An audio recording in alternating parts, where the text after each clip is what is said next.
Ce jour si merveilleux qu'on se retrouve ici à Bamako pour la deuxième session du Collège des chefs d'État de la Confédération AES. Je voudrais aussi rendre un hommage appuyé à nos vaillantes forces combattantes qui mènent un travail colossal sur le terrain et qui permettent qu'aujourd'hui nous pouvons nous retrouver ici pour communier au nom de nos populations. Je vais m'excuser encore une fois de plus auprès de ceux que mes mots pourraient vexer, parce que je n'irai pas par le dos de la cuillère. Nous allons nous attaquer encore aux mots qui miment l'Afrique.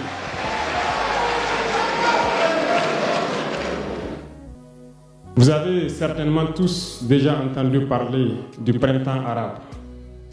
Ce phénomène qui a bouleversé la géopolitique du monde arabe, en commençant par le Maghreb, en Afrique jusqu'en Asie, qui s'est manifesté avec des conséquences souvent désastreuses, des morts et des divisions par endroits, et des bouleversements politiques sans précédent dans d'autres endroits. Et je pense que tous les Africains devraient comprendre qu'est-ce que c'est que ce phénomène, d'où il vient, et qu'est-ce qu'il faut faire pour se prémunir d'un tel phénomène. Malheureusement, nous sommes au regret de constater que certains Africains ne se réveillent pas. Et ce que je vais dire n'est que ma pensée à moi, mon analyse, c'est qu'il y a quelque chose qui vient sur l'Afrique de l'Ouest, que j'ai appelé l'hiver noir. L'hiver noir arrive. Il sera un hiver très froid, un hiver sanglant, un hiver meurtrier. Vous allez me poser des questions, pourquoi? Eh bien, en fondant la Confédération de l'AES, nous avons senti ce froid venir.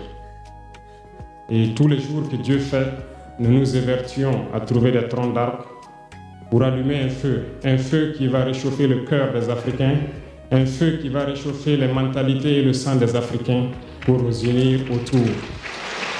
Nous nous sommes évertués également à faire la chasse aux loups pour essayer d'utiliser leur peau pour faire des manteaux pour nous protéger du froid de l'hiver. Nous nous sommes évertués à construire des montagnes, de grandes montagnes pour briser le vent de l'hiver qui devrait s'abattre sur nos communautés. Malheureusement, force est de constater que certains Noirs sont là tous les jours à arroser nos troncs d'arbres d'eau fraîche pour qu'ils ne puissent pas brûler. Ils se transforment en loups ou font en sorte que nous, chasseurs de loups, nous ne puissions pas surprendre le loup. Lorsque nous voulons construire nos montagnes, ils brisent les cailloux pour que nous ne puissions pas arriver. Pourtant, l'hiver arrive.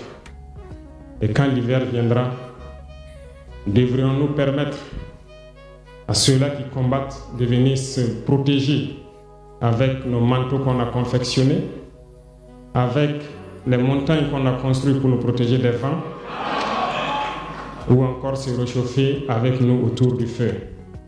Telle est la question qu'il faut qu'on se pose. Qu'adviendra-t-il donc du panafricanisme quand l'hiver viendra? L'hiver viendra parce que la guerre se transporte en Afrique de l'Ouest. Les impérialistes font tout pour mettre l'Afrique de l'Ouest à feu et à sang. Mais du sommet de l'État jusqu'à certaines populations, soit nous faisons semblant de ne pas voir venir le danger, ou bien nous sommes nous-mêmes complices de ce qui va arriver. Le chaos pourrait s'installer. Je dis bien pourrait s'installer. Beaucoup de gens pourraient mourir. Nous allons nous entretuer de manière tellement atroce que pendant ce temps, ils seraient là à piller nos richesses, à imposer leur volonté. Et ceux qui vont survivre de cette tragédie n'auront que deux choix. Soit s'unir pour toujours contre l'impérialisme ou se résumer à être des esclaves jusqu'à disparaître. Il faut donc se prémunir de l'hiver noir qui vient.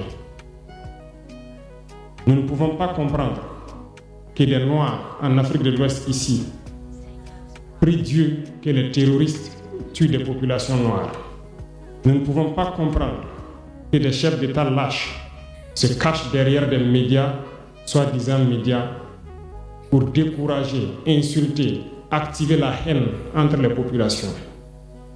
Ces individus qui sont sur leur plateau, qui tous les jours du matin au soir crachent leur venin toxique pour attiser la haine entre les communautés, ils sont généralement très vilains.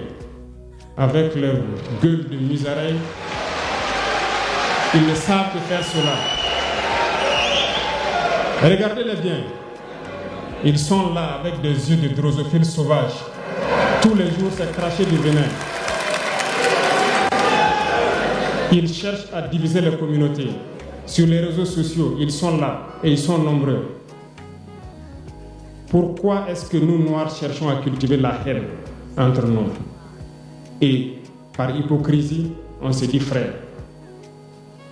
Il faut que nous puissions nous dire la vérité de manière très crue, quitte à ce que ça vexe, on va s'excuser, mais il faut que nous nous réveillons. Pourquoi est-ce que le noir est comme ça? Pourquoi est-ce que nous ne pouvons pas voir le danger venir, nous unir et nous prémunir? Pourquoi est-ce qu'il faut que par nos comportements, nous allions affronter ces dangers qui risquent de nous décimer? Mais d'autres ont fermé les oreilles. Ils font semblant de ne pas entendre la politique de l'Autriche. Des peuples se complaisent dans la colonisation. Ils aiment cette domination. À peine s'ils n'appellent pas les impérialistes, venez nous coloniser. Nous aimons être vos esclaves. Nous nous posons souvent des questions lorsqu'on voit les réactions.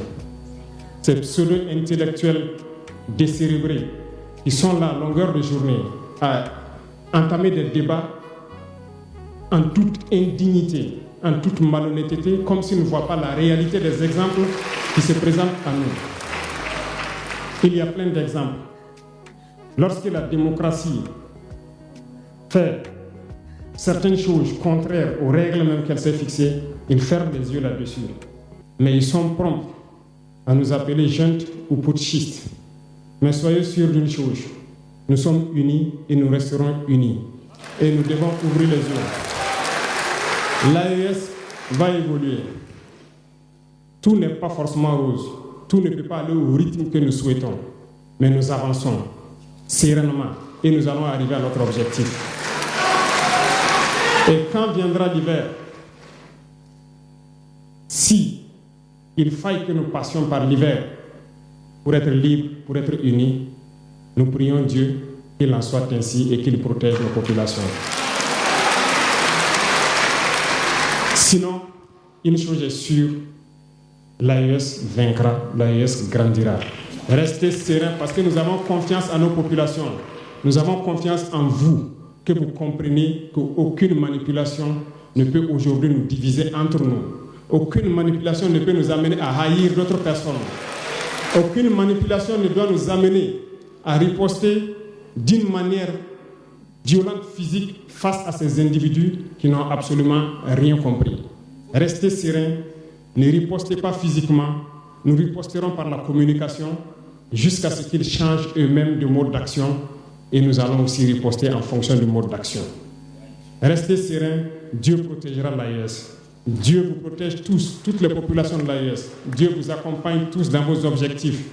Et Dieu, qui est si juste, se bat pour ceux qui se battent. Nous nous battons. Nous sommes une population résiliente, la plus résiliente de la sous-région.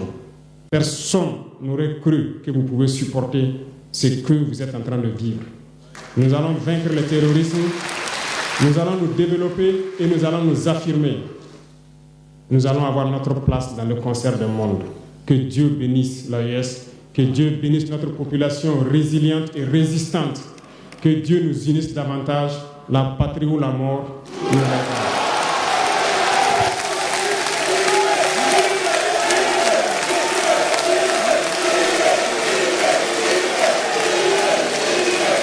Merci.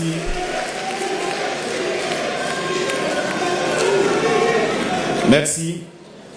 Excellence, merci pour cette prise de parole. Vous nous avez rappelé que l'avenir du Sahel se construit par des fils et des filles